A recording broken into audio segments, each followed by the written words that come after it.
Tentu ini pertama kali bagi saya ke Al-Zaitun, meskipun namanya sudah lama saya dengar.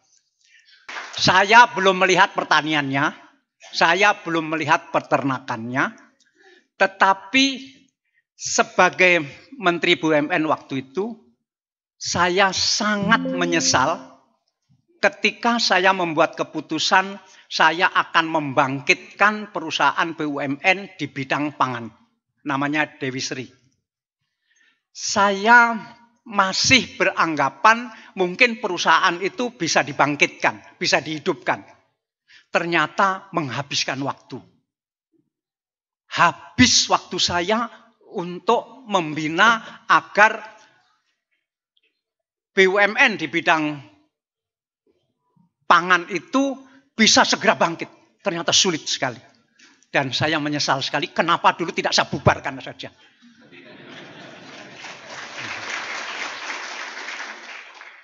Banyak perusahaan yang saya bubarkan karena sangat tidak masuk akal. Tetapi tentang pangan karena sangat mendasar.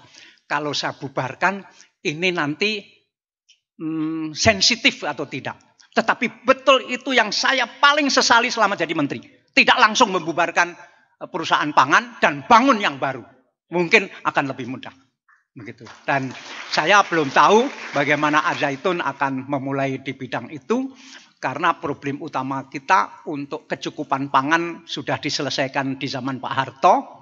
Yaitu produksi beras sebanyak-banyaknya sehingga kita pernah swasembada. Tetapi dengan cara yang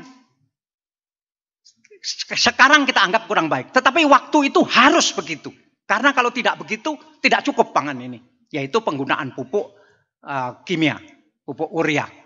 Yang akhirnya sangat berlebihan. Petani sudah teracuni oleh pupuk itu. Yang kalau padinya itu hijaunya itu tidak hijau sekali, tidak puas. Sampai mereka mengatakan hijaunya itu sampai biru begitu. Padahal antara warna dan produksi tidak ada hubungannya. Tetapi ini meracuni para petani karena anggapan semakin banyak pupuk semakin baik. Akhirnya penggunaan pupuk luar biasa dan mematikan tanah di seluruh Jawa ini. Nah ini yang harus direhabilitasi dan nanti saya pengen tahu konsep Al-Zaitun di bidang pertanian ini. Demikian juga masalah peternakan.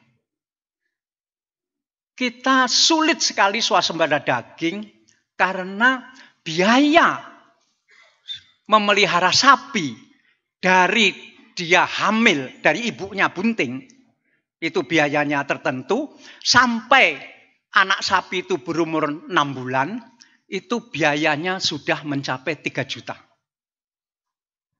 Kemudian harus dipelihara lagi, yang nanti ketika dijual, harganya berapa? Ini tidak pernah ketemu. Nah ini solusi ini saya juga pengen tahu nanti mudah-mudahan ada kesempatan bagaimana konsep Al-Zaitun. Karena saya baca dari tulisan Pak Robin bahwa zaitun adalah miniatur Indonesia yang bisa memproduksi segala macam yang cukup untuk Al-Zaitun sendiri yang jumlahnya 7 ribu. Jadi ada rasional di situ. Luas tanah berapa, luas tanah pertanian berapa, santri berapa, bersama karyawan berapa, dosen berapa, bagaimana cara memproduksi dan memproduktifkan tanah ini sampai swasembada Al-Zaitun. Nah, kalau dalam skala Al-Zaitun yang orangnya begitu banyak dan bisa betul-betul swasembada, saya baca dari tulisan Pak Robin, maka apakah ini tidak bisa di skill up untuk skala Indonesia? Menurut Syekh Panji bisa begitu. Nah, rasionalitas seperti inilah yang saya sangat kagumi dari Al-Zaitun ini, sehingga semuanya harus serba dihitung, semuanya serba ilmiah, tidak ada tahayul, tidak ada segala macam, pokoknya harus dihitung. Gitu. Saking ilmiahnya sampai orang yang biasa tahayul menganggap ini tahayul baru. Terima kasih sudah nonton. Jangan lupa like, subscribe, dan share ya.